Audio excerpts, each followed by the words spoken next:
Welcome to PLZ Soccer's YouTube channel. I'm Peter Martin. I'm delighted to say I'm joined by former Rangers midfielder Charlie Adam. I could list a few other clubs, Charlie, but I thought I'd concentrate on Rangers and what's happening up here because Scottish football just keeps on giving. We have a manager under pressure. The fans are rallying against him, and just in the last 24 hours, we have a statement from the Union Bears, an organisation of Rangers supporters calling for not only the manager's head, but the CEO, Patrick Stewart, as well. Yeah, it's welcome to life in Glasgow, isn't it? It's tough at the moment for Rangers and for Russell.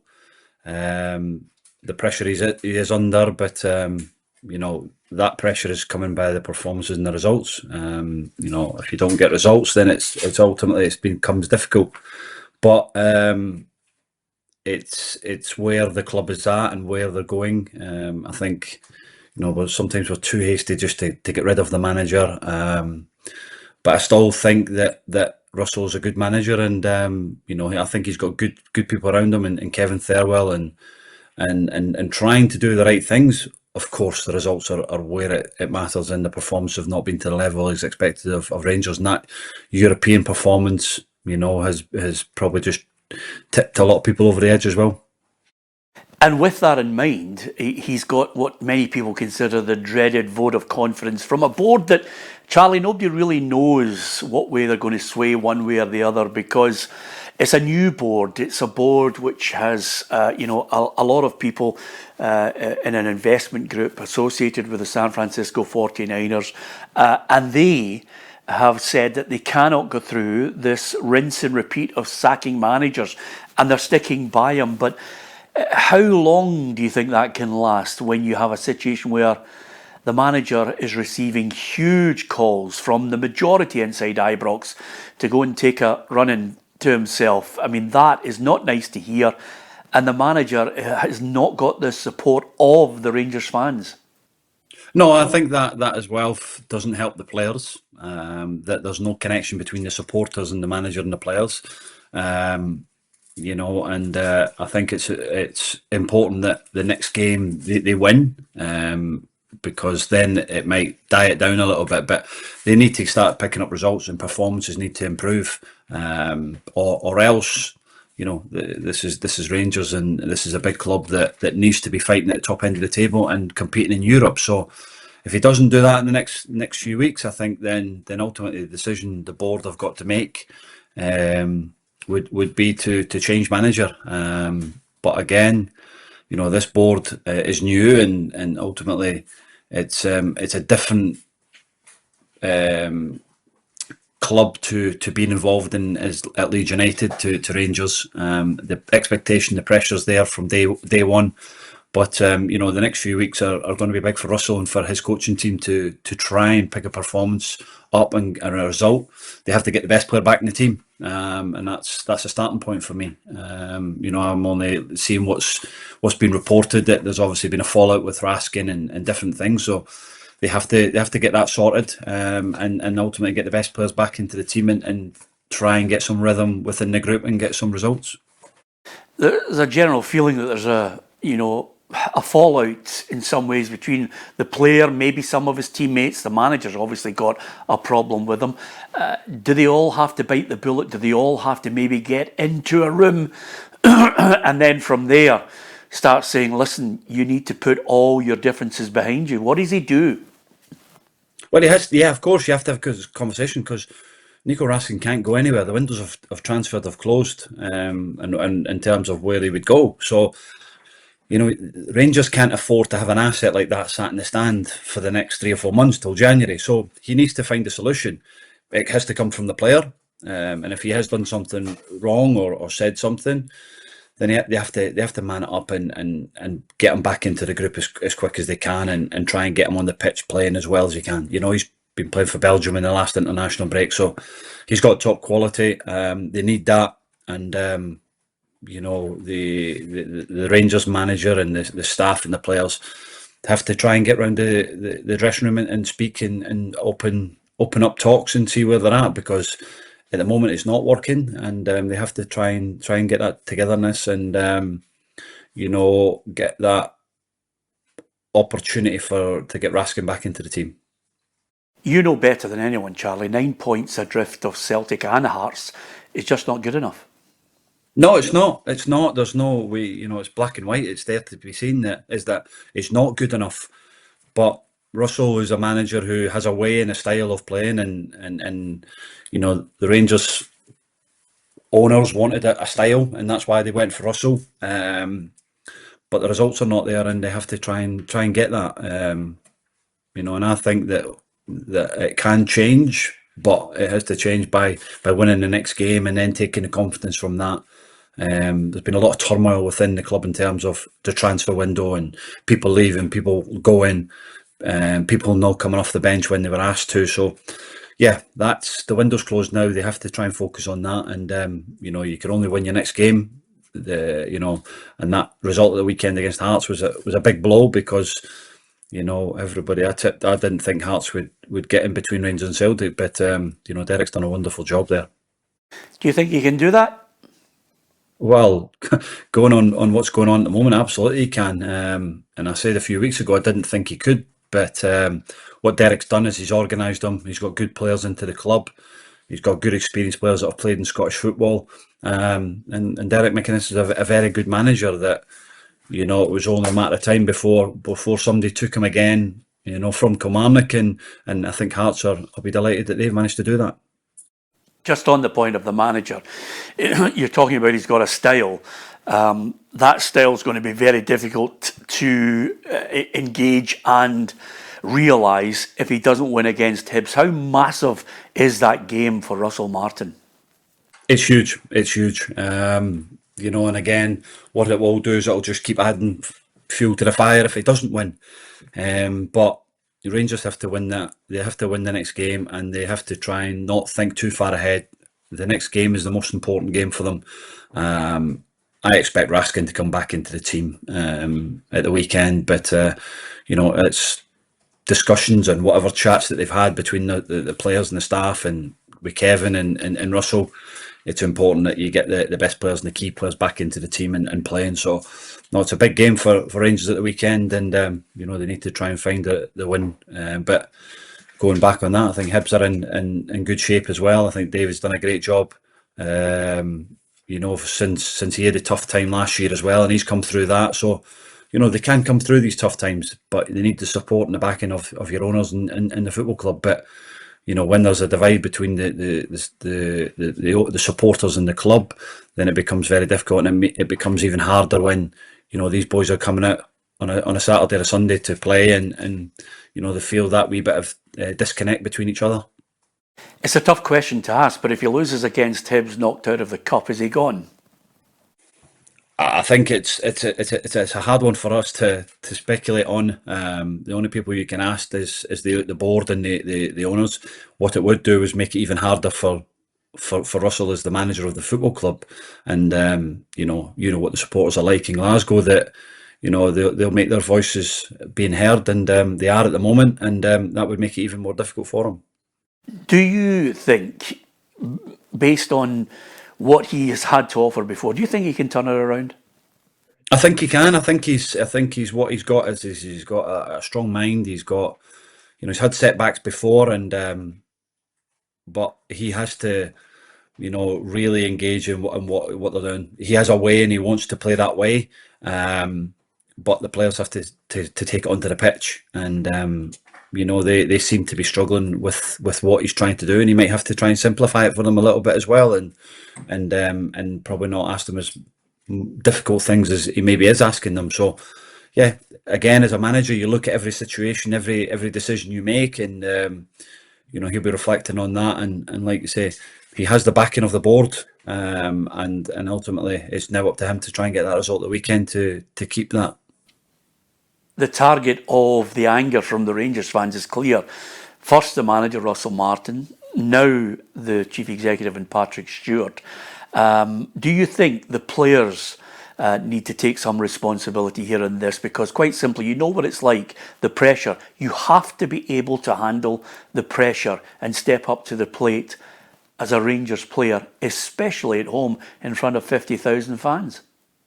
Absolutely, and that's that's the privilege and the honour you should have of playing for Glasgow Rangers, is that, you know, when things are going well, that's the best bit. But you see the real characters when things are not going well. And I'm only using Jack Butland as an example because I played with him and had a tough time last year, but he's probably been the best player this year in terms of performance-wise. So that says a lot that he's having to do too much work. And I think the group have to take responsibility. You know, and they've lost a couple of key players that they wanted to get rid of for transfer fees.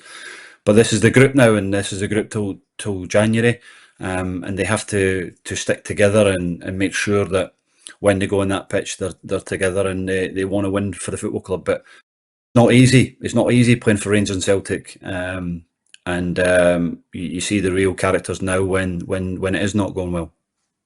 I've suggested, Charlie, and I think it would be possibly negligent of the board if they weren't doing this, but when you have such a difficult situation where a manager is under pressure and possibly facing the axe and suffering right now the wrath of the Rangers fans, they're undoubtedly going to add to that the fact that there are names now being put up there as possible replacements for him.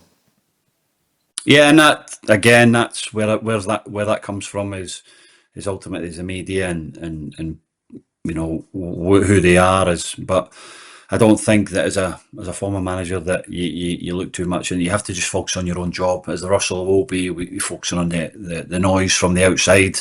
It'll be more important what he's doing on the inside to try and make the group better, to get that togetherness, to get that cohesion within the team and the group, to try and get a result that can kickstart the season. But again, it doesn't matter if Rangers were doing well or not. Rangers will always be looking at the next manager and next situation in terms of wherever it goes. Most clubs should be doing that, but no, it's not. It's not good for the manager that's in current position that people are being linked with the job, and you know, he'll have to just, you know, blank that noise and look, focus and see what he can do with inside the training ground and in the stadium, really. Took the players en masse away to Loch Lomond, tried to get them involved in various bits of activity. Can you understand what he's trying to do with all the noise around him? Yeah, absolutely. I think you've got to try and do something different. You've got to try and change it up. You've got to, you know, people will say, "Oh, well, why is they doing this?" It's a recovery from what they're trying to do. They're trying to get a bit of bonding together in a different way, and hopefully gets that bounce from that maybe the boys have not had that relax from the moments that they've had because they've had a difficult season, and he's trying to take away the pressure from a daily life, away from the training ground, because they've been there a long time. You know, they did start early pre-season, so yeah, he's trying different ways to try and get the lads to connect, the staff to connect, away from the training ground. Charlie, you've been a manager. How difficult is it though when you're trying to implement a style and you're trying to get the players to embrace that? One of the things that a lot of people have noticed about Rangers over the last season or so, especially, you know, when they go to Europe, they seem to be able to play a specific way. This current crop obviously haven't been able to emulate some of the great performances that Rangers teams of the last couple of years have been able to do in Europe.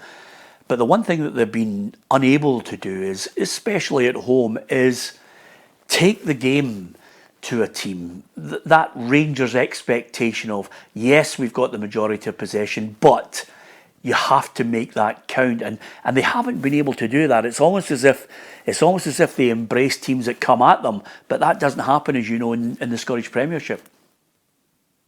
That's the difficult part, is that, you know, when you are at Ibrox, you're at home, you've got, you know, 4-5-1, and you've got teams camped in. That's when you need your flair players, your quality players to open teams up. But again, as a manager, you know that you're going to have a lot of the ball at Rangers. You know you're going to have it at Ibrox.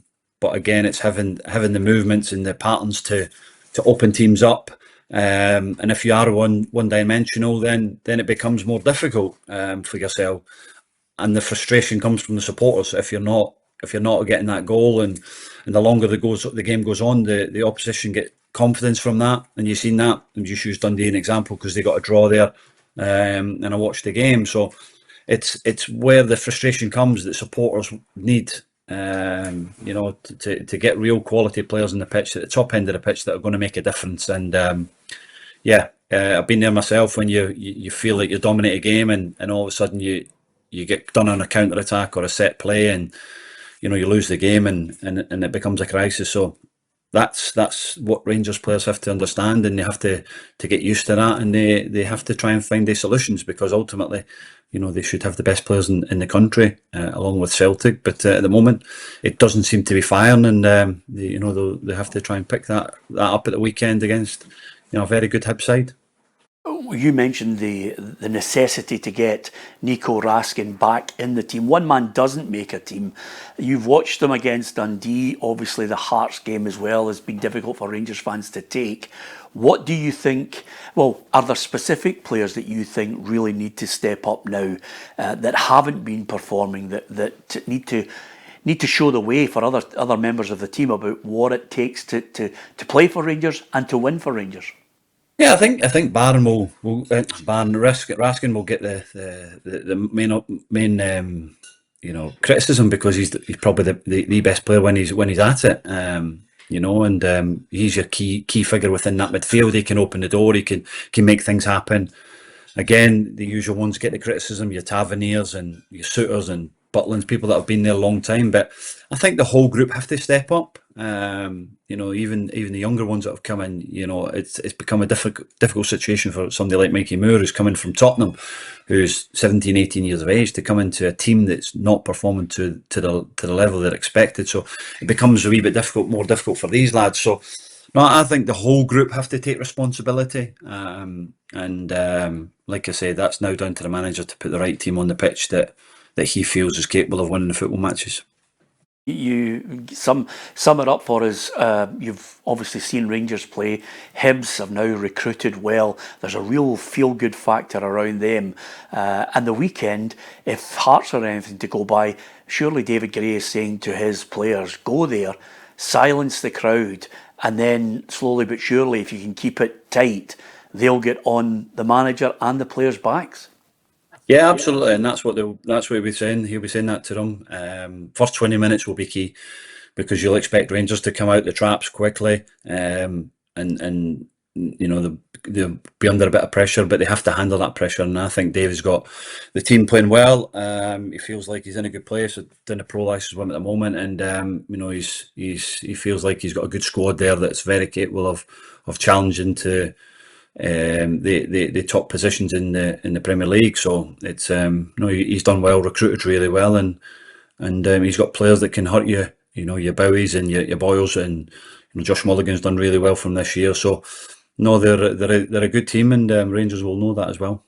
How highly do you rate David Gray, since you obviously have been aware of him on the coaching course? Yeah, he's done very well, and again had a tough period as a young manager last year, and ultimately Malky and the boards, the Gordon family, they stuck by him, and I've managed to get through that and went on an unbelievable run at the back end of the season. Apart from Aberdeen winning the cup, they obviously would have had that European football guaranteed, which would have been great for them. But he's done a brilliant job to turn it round, and he's recruited well this summer with obviously the Bournemouth owner coming in as well, so it gives them a good stability and a good backing as well. So the two Edinburgh clubs look like they're in good shape and good position going forward for this season.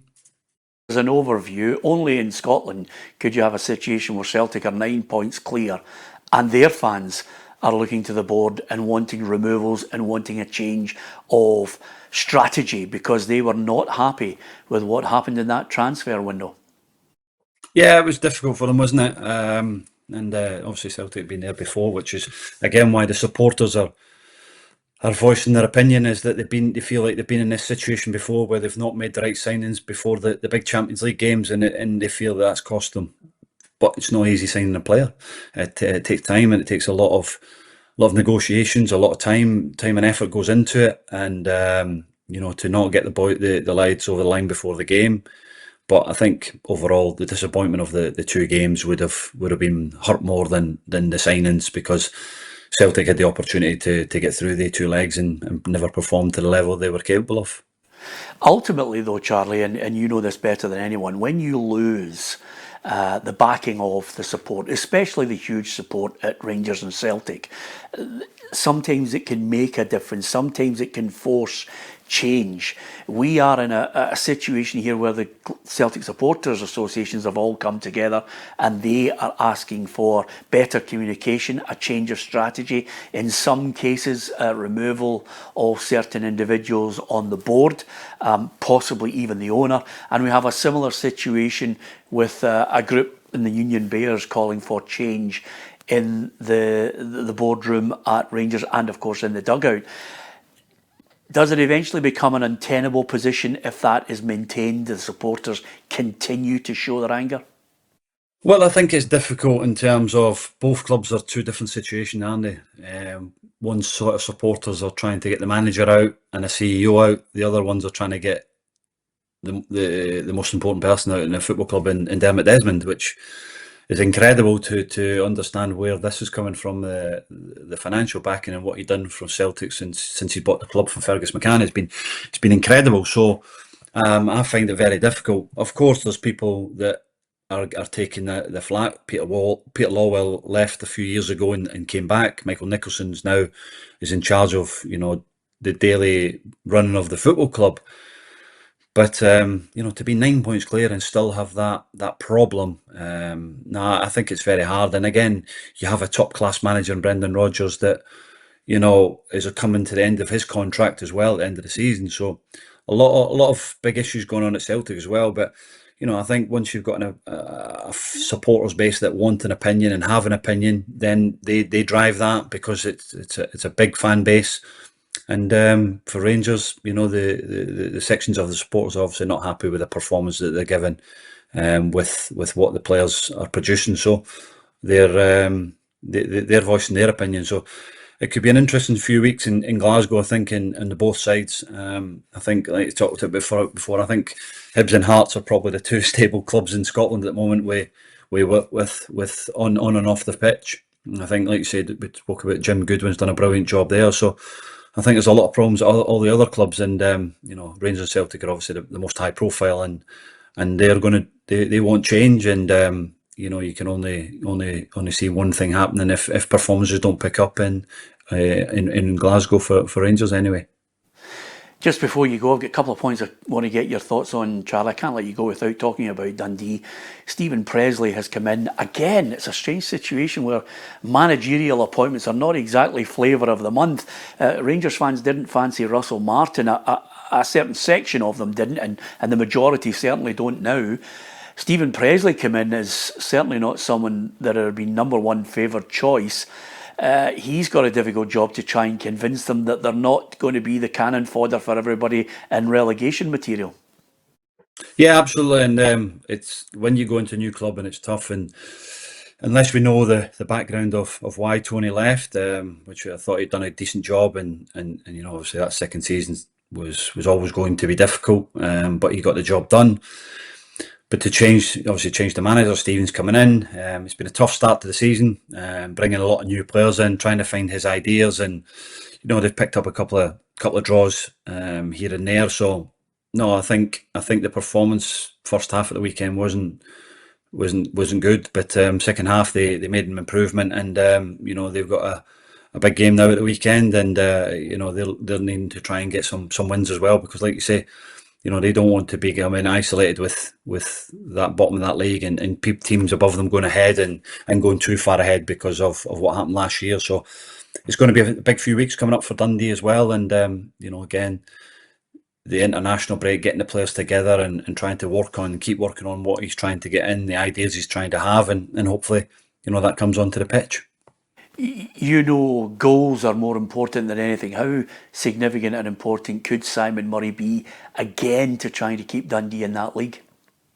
Yeah, and that's the key. And obviously they brought in a lad from Barrow as well, and Joe Wesley, who I've worked with. So a lot of pressure on a young player at 20 years of age to come in and help you. I'd like to see him try and get up to the top end of the pitch and play with Simon, in a two and work together. But to rely on Simon Murray again to score you 20 goals plus what he did last year would be would be very hard. And let's say the other lads at the top end of the pitch need to step up and get some goals, and let's say some clean sheets would give them a good base to work from and get a few goals at the top end as well. Scotland, Charlie, we all want them to qualify for the World Cup. We all want to go to Mexico. We all want to go to America. Ruffy's got the bags packed. He's getting slightly optimistic. I wonder how do you feel about our chances with Steve Clarke, 4 points from 6? Yeah, no, I listen. I'm a big fan of Steve, and people put him under a bit of pressure for the performances in the Euros. But again, I think I still keep thinking he's the right guy to do what he's doing. With the group of players we've got that 2 good results in the last international break, which was good. And that draw in Denmark would stand us in good stead, and hopefully they can build that in the next couple of months, October, November internationals, and give ourselves a great chance of qualifying for the World Cup, because it's been a long time, and if we can do that, then obviously the Tartan Army will be travelling in the numbers. We're desperately looking for a striker, Charlie. Would you throw Kieran Bowie in there at some point? We've got 2 home games, which clearly everybody thinks has got to be 6 points. Yeah, I think you do, and I think that his performances, Kieran's performances, will come with the national team on the back of what he does for Hibs. A difficult place to put him in against Denmark away, and sometimes you go with the old guard and you get the lads that that are going to give you that. But these 2 home games coming up, I think I'd expect to see him playing. If he stays fit and score a couple of goals between now and then he's going into that international break with a lot of confidence. He's done a good job so far at the start of the season for Hibs. You throw him in if you were the manager? Well, I think you weigh everything up in terms of what Shea Adams is doing. Lyndon's obviously not playing as much as he would like, but again, I would be playing lads that are in form. Shanklin's scoring goals again. Does he come back into the equation? So there's a lot of things, and again, I would be picking lads that are playing well. And let's say if he's scoring goals from now till then, why would you not put him in? Yeah. Just to finish, Charlie, I know you're itching to get back into management. You had a wee stint with obviously Everton in the specialised area that David requires, but there is that itch. You've got so much that you want to offer, and you just have to wait really for somebody else's demise. Yeah, and that's the reality, is that you have to wait for somebody else to leave the job. And I've been getting to games, and I've gone back into help with the Burnley as well, to doing a bit of work there with them. Got a good relationship with them as a football club, so they've asked me to come back in and help and do that. And but my burning desire, my aim and my goal is to be back as a number 1, and waiting for that opportunity hopefully to come in the near future, and looking forward to being prepared and ready for that, because I love my time at Fleetwood, and it's given me the right itch to become a number 1 again. Is it a case of any time, any place, anywhere, would you come back up to Scotland if the opportunity arose? Yeah, I wouldn't rule anything out. I think you have to be open to each scenario and each job that becomes available, keeping an eye on the market in terms of what teams are doing, and in the next few weeks looking try and get up to watch a few games as well, to see what clubs and what players are doing, because it's important that you look to see what they're doing. But again, you look at each situation when it presents itself to you, and see what's right for the family, and ultimately, is it the right thing to do, is going in and trying to affect and improve a football club. And to finish, your last message, if you were talking to the Rangers fans going into this big game, what would the message be when you consider the pressure that's on the manager and the players coming up against Hibs? We need you. We need the full backing from the support. The players will give their all, and we need you to be behind us right from the start, to use that energy and that support to help us get through a difficult period. We are going through that, and we know that, but we have to get a connection together, and we have to stay strong through the good times and the bad times. Charlie, on the left-hand side here, there's just a little plaque. It's still your seat. We've just kept it warm for you. We're not letting anybody sit in it. So in the next couple of weeks, when you're ready, son, we need you here in that chair.